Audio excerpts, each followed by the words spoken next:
आमदार अपात्रता प्रकरणी विधानसभा अध्यक्षांची महाधिवक्त्यांसोबत चर्चा 30 ऑक्टोबरपर्यंत नवं वेळापत्रक सादर करण्याच्या सर्वोच्च न्यायालयाच्या सूचना। वेळापत्रकात नेमके काय बदल करायचे यावर कायदेशीर सल्ला घेतला जाणार। आज ठाकरे गटाकडून मुंबईतील ज्येष्ठ शिवसैनिकांचं संमेलन। संध्याकाळी 5 वाजता होणाऱ्या संमेलनाला उद्धव ठाकरे उपस्थित राहणार। ठाकरे गटाच्या युवा सेनेच्या कार्यकारिणीचा विस्तार होणार। काही युवा सैनिकांची नाराजी दूर करण्याचा आदित्य ठाकरेंचा प्रयत्न। देवेंद्र फडणवीसांचा जुना व्हिडिओ महाराष्ट्र भाजपने ट्विट केल्यानं खळबळ। मी पुन्हा येईन या संदेशानंतर राजकीय वर्तुळात चर्चा। तासाभरानंतर ट्विट डिलीट। फडणवीस पुन्हा मुख्यमंत्री झाले तर आम्हाला नक्कीच आवडेल। भाजपचे आमदार प्रसाद लाड यांची प्रतिक्रिया।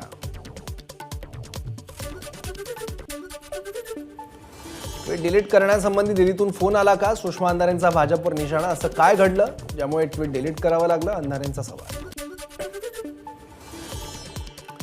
मी पुन्हा येईन व्हिडिओमुळे कोणीही गैरसमज करून घेऊ नये। एकनाथ शिंदेच मुख्यमंत्री राहणार। भाजप प्रदेशाध्यक्ष चंद्रशेखर बावनकुळे यांचं स्पष्टीकरण।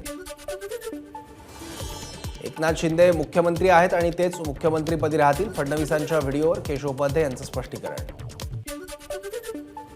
देवेंद्र फडणवीसांच्या नेतृत्वात समृद्ध महाराष्ट्र घडतोय। सार्वजनिक बांधकाम मंत्री रवींद्र चव्हाण यांचं सूचक ट्विट। मुख्यमंत्री एकनाथ शिंदे असताना चव्हाण यांनी नेतृत्व हा शब्द फडणवीसांसाठी वापरल्यानं चर्चांना उधाण। ज्याप्रमाणे भाजपने ट्विट डिलीट केलं त्याप्रमाणे जनताही भाजपला डिलीट करेल। नाना पटोलेंचा भाजपवर निशाणा। पंतप्रधान मोदींनी केलेल्या टीकेला आज शरद पवार उत्तर देणार। आज दुपारी 12:30 वाजता शरद पवारांची पत्रकार परिषद। मोदी सरकारकडून पलायन केलेल्या उद्योजकांची कर्जमाफी। सामनातून पंतप्रधान मोदींवर टीका। पंतप्रधान असताना मोदींनी काय केलं? सामनातून सवाल। मोदींनी शिर्डीतल्या भाषणात सिंचन घोटाळ्याचा उल्लेख केला नाही। अजित पवार आणि मोदींना उद्धव ठाकरेंचा टोला। राजकारणातील गद्दारांना टकमक टोक दाखवण्याची गरज। उद्धव ठाकरेंचा मुख्यमंत्री एकनाथ शिंदेंवर निशाणा। तर आम्ही हुकुमशाहीला गाडण्यासाठी एकत्र आलो। उद्धव ठाकरेंचं वक्तव्य। नाशिक जिल्ह्यातील कांद्याचा प्रश्न पुन्हा एकदा ऐरणीवर। कांद्याच्या मागणीच्या तुलनेत पुरवठा नसल्यानं दर तेजीत, पण शेतकऱ्यांना फारसा लाभ नाही। कांदा बाजारात अस्थिरता निर्माण होण्याची दाट शक्यता। बांगलादेशने संत्र्यावर 180% निर्यात शुल्क लावल्यामुळे बांगलादेशला होणारी संत्र्यांची निर्यात थांबवली। संत्र्यासंदर्भात बांगलादेशाशी चर्चा सुरू असल्याची केंद्रीय मंत्री नितीन गडकरी यांची माहिती। राज्यात थंडीची चाहूल। मुंबई पुण्यासह अनेक शहरातील तापमानात घट। कोकण, मध्य महाराष्ट्र आणि मराठवाड्यातही थंडी। धुळे शहरात थंडीची चाहूल लागण्यास सुरुवात। धुळ्यात दाट धुक्याची चादर। मॉर्निंग वॉकला जाणाऱ्यांची संख्या वाढली। गोरेगाव अंधेरीतील काही परिसरात 31 ऑक्टोबरला पाणी नाही। 15 तासांसाठी पाणी पुरवठा बंद राहणार। जलवाहिनी जोडण्याच्या कामासाठी सकाळी 8 ते 11 दरम्यान पाणी पुरवठा बंद राहणार असल्याची माहिती। कल्याण रेल्वे स्थानकाजवळ फुटलेल्या पाईपलाईनच्या दुरुस्तीचं काम 27 तासानंतर पूर्ण। डोंबिवलीत कमी दाबानं पाणी पुरवठा सुरू असल्याची माहिती। रविवारी ट्रान्स हार्बर मार्गावर मेगा ब्लॉक कालावधीत वाशी, नेरूळ आणि ठाणे स्थानकादरम्यान अप आणि डाऊन। ट्रान्स हार्बर मार्गावरील सेवा बंद राहणार, तर मेन लाईन आणि हार्बर मार्गावर ब्लॉक नसणार। पश्चिम रेल्वेवर ब्लॉकच्या पहिल्या दिवशी 256 लोकल फेऱ्या रद्द। 6 नोव्हेंबरपर्यंत 2525 लोकल फेऱ्या रद्द केल्या जाणार। 5 नोव्हेंबरपासून सह्याद्री एक्सप्रेस पुन्हा धावणार। कोरोना काळात बंद केलेली कोल्हापूर मुंबई सह्याद्री एक्सप्रेस 2 वर्षांनंतर पुन्हा सुरू होणार। दिवाळीपूर्वी लोअर परळ पुलाचा उर्वरित भागही सुरू होणार। आदित्य ठाकरेंकडून लोअर परळ पुलाच्या कामाची पाहणी। 10 नोव्हेंबरपर्यंत संपूर्ण पूल सुरू होण्याची शक्यता। आज वर्षातील शेवटचं चंद्रग्रहण। मध्यरात्री 1:05 चंद्रग्रहणाला होणार सुरुवात, तर 2:23 ग्रहण संपणार। चंद्रग्रहणामुळे बुलढाण्याच्या शेगाव येथील संत गजानन महाराज समाधी मंदिरात दर्शनामध्ये बदल। मंदिर दर्शनासाठी खुलं राहील, मात्र भाविकांना जाळीतून दर्शन घ्यावं लागणार। महाप्रसादाचं वाटपही दुपारी 3 वाजल्यापासून बंद। पश्चिम रेल्वेच्या पुलांवरील अवैध रेती उपसा रोखण्यासाठी ड्रोनचा वापर करा। उच्च न्यायालयाचे रेल्वे प्रशासनाला। त्याचबरोबर अवैध रेती उपसा प्रकरणाचा तपास आर्थिक गुन्हे शाखेकडे देण्याचा विचार स्थानिक पोलिसांनी करावा। न्यायालयाच्या सूचना। ड्रग्स प्रकरणी नाशिक पोलीस ॲक्शन मोडवर। नाशिक प्रकरणाचं सोलापूर कनेक्शन उघड। तपास करत असताना सोलापुरातील ड्रग्स कारखाना उद्ध्वस्त। सोलापूर एमडी ड्रग्ज प्रकरणातील फरार आरोपीला हैदराबादमध्ये अटक. मुंबई क्राईम ब्रांचची कारवाई. सीडीआरच्या मदतीनं आरोपीचा शोध सुरू. ड्रग माफिया ललित पाटील प्रकरणी समितीचा अहवाल सादर. ससूनमधील ड्रग्ज प्रकरणी संपूर्ण चौकशी अहवाल सरकारकडे सुपूर्द. एका दिवसात 80 कर्मचाऱ्यांच्या चौकशी अहवालानंतर सरकार कारवाईबाबत निर्णय घेणार. मनोज जरांगे यांच्या उपोषणाचा चौथा दिवस. विशेष अधिवेशन बोलवून मराठा समाजाला आरक्षण द्या, मनोज जरांगेंची मागणी. जरांगेंनी वेळ दिला पण त्यांच्या मागण्या सरकारकडून मान्य झाल्या नाहीत. आश्वासन देऊन ते पूर्ण होत नसेल तर आश्वासन दिलं कशाला, पवारांचा सरकारला सवाल.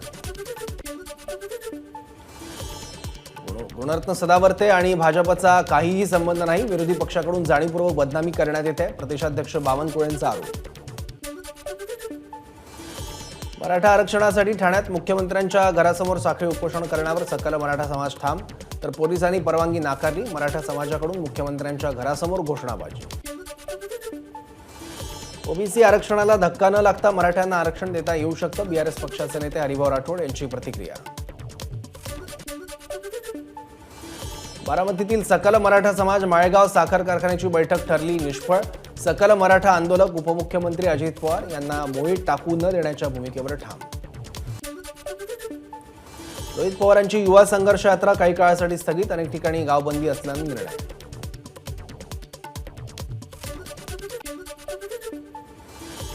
मराठा आरक्षणासाठी सोलापूर जिल्ह्यातील मराठा समाज आक्रमक. पंढरपूर तालुक्यातील 45 गावांमध्ये राजकीय नेत्यांना गावबंदी, ग्रामस्थांचा निर्णय.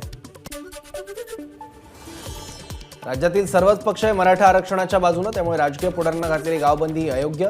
भाजपचे प्रदेशाध्यक्ष चंद्रशेखर बावनकुळे यांची प्रतिक्रिया. नांदेडच्या शेळगाव गौरी इथल्या गावकऱ्यांकडून पुढाऱ्यांना गावबंदी, आरक्षण मिळेपर्यंत मतदानावरही बहिष्कार.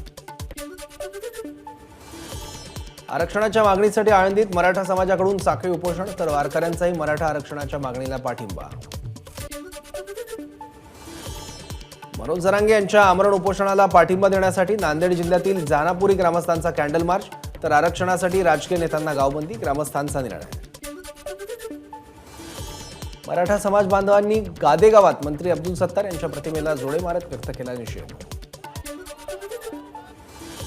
सोलापुरात ओबीसी आरक्षण बोगस असल्याची बॅनरबाजी. मराठा समाजाचं हक्काचं आरक्षण ओबीसी लाटत असल्याचा उल्लेख. धाराशिव जिल्ह्यातील रुईभर गावातील ग्रामस्थांचं साखळी उपोषण. मराठा आरक्षणासाठी मनोज जरांगे पाटील यांनी उभारलेल्या लढ्याला पाठिंबा. धाराशिवच्या भूम तालुक्यातील राळे सांगवीमध्ये मराठा आरक्षणासाठी शोले स्टाईल आंदोलन. पाण्याच्या टाकीवर चढून 6 तरुणांनी गुणरत्न सदावर्तेंना अटक करण्यात यावी यासाठी केलं आंदोलन.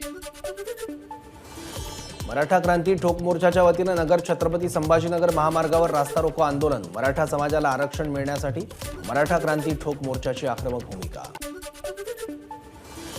धाराशिवमधील भूममध्ये मराठा आरक्षणाच्या मागणीसाठी आमरण उपोषण. जिल्ह्यातील ईट इथं कृष्णा चव्हाण यांचं बाभळीच्या काट्यावर झोपून आंदोलन. जालन्यातील रोहिलगड सर्कलमध्ये मुख्यमंत्री आणि उपमुख्यमंत्र्यांसह गुणरत्न सदावर्तेंची काढली प्रतिकात्मक प्रेतयात्रा. जोरदार घोषणाबाजी करत सरकारच्या आरक्षण विषयक भूमिकेचा नोंदवला निषेध. छत्रपती संभाजीनगरमधील कन्नडमध्ये मराठा आरक्षणाच्या मागणीसाठी अनोखा आंदोलन. शासनाच्या अंत्यविधीचा कार्यक्रम ठेवत हे आंदोलन करण्यात आले. मनोज जरांगे यांच्या उपोषणाला पाठिंबा देत नांदेडच्या जिल्हाधिकारी कार्यालयासमोर साखळी उपोषण. यावेळी ट्रॅक्टर रॅली काढण्यात आली. यात महिलांसह शाळकरी विद्यार्थ्यांनी सहभाग नोंदवला. मराठा आरक्षणाची मागणी करत नाशिकच्या येवल्यात बांधवांनी घातला शासनाचा प्रतिकात्मक दशक्रिया विधी. मनोज जरांगे यांच्या उपोषणाला पाठिंबा देत केलं आगळवेगळं आंदोलन. परभणीत मराठा बांधवांच्या साखळी उपोषणाला सुरुवात. मनोज जरांगे पाटलांच्या आंदोलनाला पाठिंबा म्हणून साखळी उपोषण. मराठा आरक्षणासाठी परभणीत तरुणाचा आत्मदहनाचा प्रयत्न. जिल्हाधिकारी कार्यालयात अंगावर पेट्रोल ओतून घेतलं. पोलिसांनी पकडल्यानं अनर्थ टळला. राज्य सरकार न्याय देणार असा लोकांना विश्वास. गाड्यांची तोडफोड करणे हे चुकीचं. तोडफोडीवर भाजप खासदार प्रताप पाटील चिखलीकर यांची प्रतिक्रिया. बीडमध्ये शासन आपल्या दारी कार्यक्रम बंद पाडला. आरक्षण नाही तोवर सरकारचा कार्यक्रम होऊ देणार नाही. मराठा आंदोलकांचा निर्धार. अहमदनगरच्या पाथर्डीतील खरवंडीत भाजप आमदार मोनिका रांजळेंचा ताफा अडवला. मराठा समाजाला आरक्षण द्या अन्यथा राजीनामे द्या, कार्यकर्त्यांची मागणी. यवतमाळमध्ये 10 ते 12 अज्ञातांनी एसटी बस पेटवली. नागपूर तुळजापूर हायवेवरची घटना. बसमधील सर्व प्रवासी सुरक्षित. बस पेटवणाऱ्या अज्ञात इसमांचा शोध सुरू. ज्येष्ठ कीर्तनकार बाबा महाराज सातारकर यांच्या पार्थिवावर शासकीय इतमामात अंत्यसंस्कार. इस्रायल विरोधात लढण्यासाठी भारताने सशस्त्र सेना पॅलेस्टाईनला पाठवावी. सोलापूर एमआयएम शहराध्यक्ष फारुख शाब्दी यांची मागणी. अकोल्यात नाना पटोले यांच्यासमोर काँग्रेस कार्यकर्त्यांची मुख्यमंत्री कैसाव नानाभाऊ जयसावच्या घोषणा. काँग्रेस मुख्यालयातील पत्रकार परिषद झाल्यावर काँग्रेस कार्यकर्त्यांची घोषणाबाजी. महाराष्ट्र सदन घोटाळा प्रकरणी समीर आणि पंकज भुजबळांसह 6 जणांना दिलासा नाहीच. विशेष पीएमएलए कोर्टाने फेटाळली दोषमुक्तीची याचिका. हायकोर्टात दाद मागावी लागणार. कल्याणमध्ये भाजप आमदार गणपत गायकवाड यांच्या निवासस्थानी उपमुख्यमंत्री देवेंद्र फडणवीस यांनी दिली भेट. सरकार गुजरातमधून चालवायचं मिंदे भाजपचं ध्येय. डायमंड बोर सुरतला गेल्यावरून आदित्य ठाकरेंची टीका. एबीपी माझाच्या बातमीची मुंबई महापालिकेकडून दखल. शिवाजी पार्कवर धुळीचं साम्राज्य. अधिकाऱ्यांनी केली पाहणी. काय उपाययोजना केल्या, स्थानिकांची अधिकाऱ्यांना विचारणा. मुंबईतील दगडी चाळीचा लवकरच होणार पुनर्विकास. दगडी चाळीतील 10 मजली इमारत पाडून तिथे बांधण्यात येणार 40 मजली 2 टॉवर. बीडसह माजलगाव आणि परिसरातील 30 गावांना पाणी पुरवठा करणाऱ्या माजलगाव धरणामध्ये फक्त 11% एवढंच पाणीसाठा शिल्लक. भविष्यामध्ये या गावांना पाणी टंचाईचा सामना करावा लागण्याची शक्यता. काँग्रेस प्रदेशाध्यक्ष नाना पटोलेंना जबर धक्का. लाखांदूर कृषी उत्पन्न बाजार समितीचे 2 संचालक अपात्र. निवडणूक लढताना शासनाची दिशाभूल करणारे कागदपत्र सोडून निवडणूक लढवल्याचा ठपका. कांदा उत्पादक शेतकऱ्यांकडे फारसा कांदा शिल्लक राहिलेला नसताना कांद्याच्या भावात वाढ. कांद्याला सरासरी 4,800 रुपये तर जास्तीत जास्त 5,500 रुपये प्रति क्विंटल भाव. राज्यातील 3,000 अंगणवाडी मदतनीसांना मिळणार पदोन्नती. एबीपी माझा, उघडा डोळे बघा नीट.